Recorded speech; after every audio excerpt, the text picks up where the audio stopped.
Look in my eyes, what do you see? The review of UFC 203. Hello everyone and welcome to, as I mentioned in the rather delightful intro, the review of UFC 203 where we finally have the debut of CM Punk. I will get to that, trust me, but first we have all of the other fights to get through, obviously. Well, all the ones I saw. But before we do, I would like to say, okay, there was supposed to be another fight on the undercard, I believe. Let me check. Dibbity-doo. I didn't say, but CB Dollaway was supposed to fight Francis Barbarossa, but because an elevator screwed up that CB was taking, he had an injury in said elevator, and the fight was cancelled pretty much like hours before it was supposed to actually happen. So yeah, that sucked. But anyway, let's move on to the undercard. Also, I did forget to mention that this is the first ever UFC event in Cleveland, and is in the Quicken Loans Arena. And the reason for that is because it's Stipe Miocic's hometown, and we'll get to him in the main event. So yeah, the undercard. We start off with Drew Dober against Jason Gonzalez. Drew Dober is a very talented kid, in my opinion. Gonzalez, I haven't seen since last year. I think he was on the Ultimate Fighter season 22 on Faber's team, on Team America, yeah, and he didn't do too well on that. He really didn't do well in this fight either because Dober won at 1 minute 45 seconds by knockout. He was just really impressive. Like Gonzalez he's a lightweight, but he's 6'2". He's got long range, and he really wasn't able to get anything off. Dober is a much smaller man, and he was able to just get in, get his strikes off really well, and managed to get a really good and early finish on Gonzalez. So yeah, it was a really good showing from Dober. I'm always impressed with seeing him, so I'd like to see more. Next up is a fight featuring Nick the Carney Lentz, one of my favourite nicknames, one of my favourite fighters. He's a true veteran against a newcomer named Michael McBride, who pretty much got his ass handed to him. Like Lentz just showed superior wrestling. He managed to control pretty much the entire first round with it. Managed to do a lot of good striking. He is a shorter man than McBride is. McBride, it was the same case with Dober and Gonzalez. McBride is taller. He's got more reach, but he wasn't able to really do anything with it. Uh, Eventually, Lentz managed to take down McBride, and late in the second round, he won by TKO.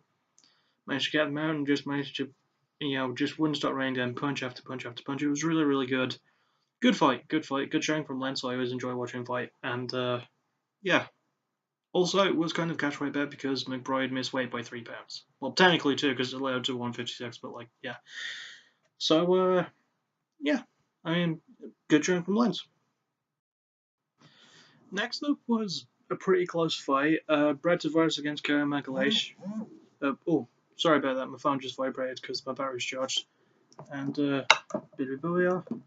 anyway, the first round was fairly even. I give it slightly in favour to Magalhaes. The second round was more Tavares. The third round was where it was more of a toss-up, but Tavares was definitely getting more stuff in.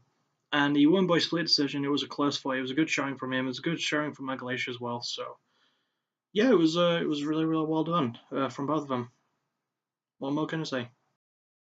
And then we have the final card, well, the final fight of the undercard, which I believe should have won Fight of the Night. It didn't, but it should have.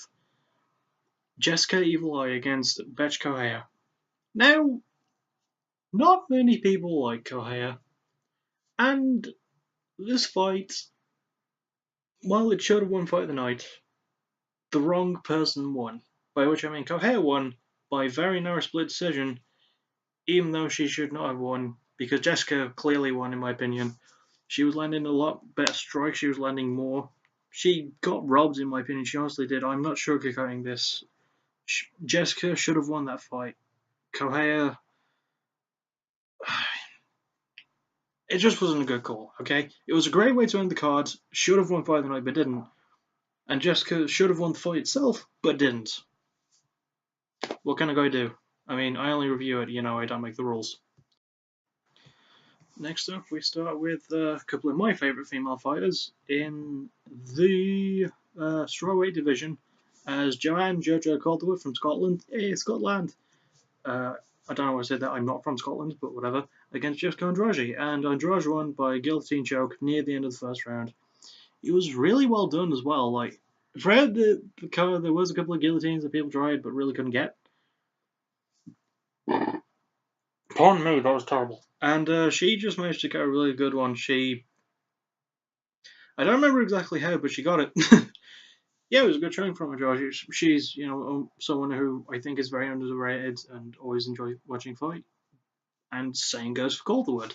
I don't think this is the end of Calderwood. I mean, this is only the second loss of her entire career, and she's got 11 wins on top of that. So I look forward to seeing Calderwood fight again. I definitely look forward to seeing Andrade fight again. So yeah, that'll be cool. Next up was Jimmy Rivera, who's pretty much become a hero in the UFC now, and in the MMA world in general, against Uriah Faber, perennial veteran, and Rivera won by very, very clear decision. He was just landing so many more better strikes, especially his leg kicks. Like, the leg kicks were the best thing that he was landing. By the end of the fight, you could see Uriah's left leg had like welts and it was red. It just looked really, really bad. And yeah, I mean, Rivera wasn't able to finish, but he was able to win very, very dominantly. So it was a very good showing from him. I believe he even got a couple of takedowns, which is rare to against, which is rare to get against Faber because he's such, he's got really good wrestling. I mean, he's very well skilled in every aspect of the game, but he just couldn't do anything because he knows how powerful Jimmy is. Because Jimmy's got some serious KO power. So yeah. And next up was the highly anticipated debut of CM Punk, and oh god. It went so bad. I'm not sure sugarcoating it. It went really, really bad. He lost like midway through the first round by submission, rear naked choke, because that's Mickey Gall's MO. He's won all three of his fights with that now, all in the first round. It just didn't go well. I am glad that Punk got to use his WWE theme music, "Cult of Personality" by Living Colour. That was a good choice. Whereas Mickey Gall came out to, "Hey Mickey, you're so funny, you blow my mind." One of the most annoying songs ever, in my opinion. Okay, Punk had the better theme music, he wins there. It just didn't go so well. I mean, he's been taking it very seriously. He's been training for a long time now. And the worst thing is, there's people already doubting, like, if he can do it. I pose you this question, people of the internet of the world. How good is your fighting skill? I mean, wrestling might be fake, but there's a lot of physical preparation that goes into it. Okay? By which I mean pro wrestling. Not like wrestling in the UFC, that's very real. So yeah, Punk lost, Gall won. But Punk's not going to give up. I don't want him to give up. I want him to come back. I want him to win. Please, Punk, on the extreme unlikelihood that you're watching this video, pick your next fight carefully and win it, okay? In Punk we trust. Next up was the co-main event of the evening, where Fabricio Werdum, the former UFC heavyweight champion, fought against Travis Browne in a rematch. Just give me a second to find what happened in the first fight. Okay. Fabricio won the first time, and he won again by unanimous decision.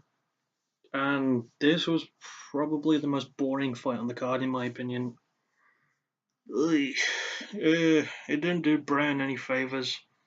It didn't do Werdum any favors either, because like he's a former UFC heavyweight champion. I think he rocked Browne once. I mean, the biggest damage he did was some damage that Browne accidentally did to himself when he tweaked one of his fingers and possibly broke it. He carried on with the fight, but during the break in action, when his finger was hurt, Werdum went for more strikes when the referee was kind of clearly stepping in, so that was dumb. But yeah, it was just a really boring fight. Werdum won, not convincingly enough in my mind. But hang on, I just hope to God that wasn't a title eliminator. Just give me a moment. It wasn't. Okay, good, great. I would have been really pissed if it was like,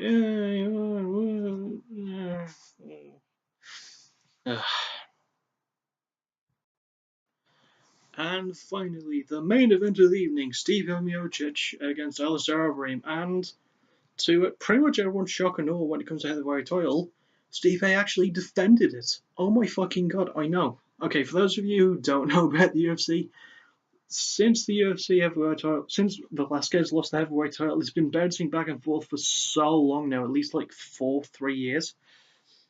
And for Miocic to defend it once at least, I mean, it shows that he does have the skill to keep going. And it was in his hometown as well, and it was in Cleveland. So there you go.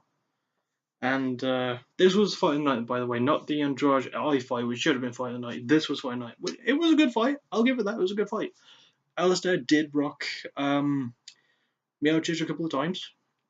Learned some really good shots in him. Miocic managed to win by the end of the first round after he took down Alistair Overeem and knocked him out with vicious ground punches. It was really, really beautiful. But, man, what am I saying but for? I'm actually very happy about this fight. Yeah, I don't think Overeem was quite ready for a title shot, to be honest. And I hope Miocic defends it more than just this once. So, yeah. So this was the one that got fight of the night, and I don't really talk about this, but okay, these are the performances of the night. Jessica Andrade, which was the fight mentioned, and Yancy Medeiros, which was on the Fight Pass, and he fought a dude named Sean Spencer, who I've not really seen before. I don't know. I mean, I'm just running out of things to say. So, yeah, this was my review of UFC 203. That rhymes so well, and I'll see you all next time. Bye.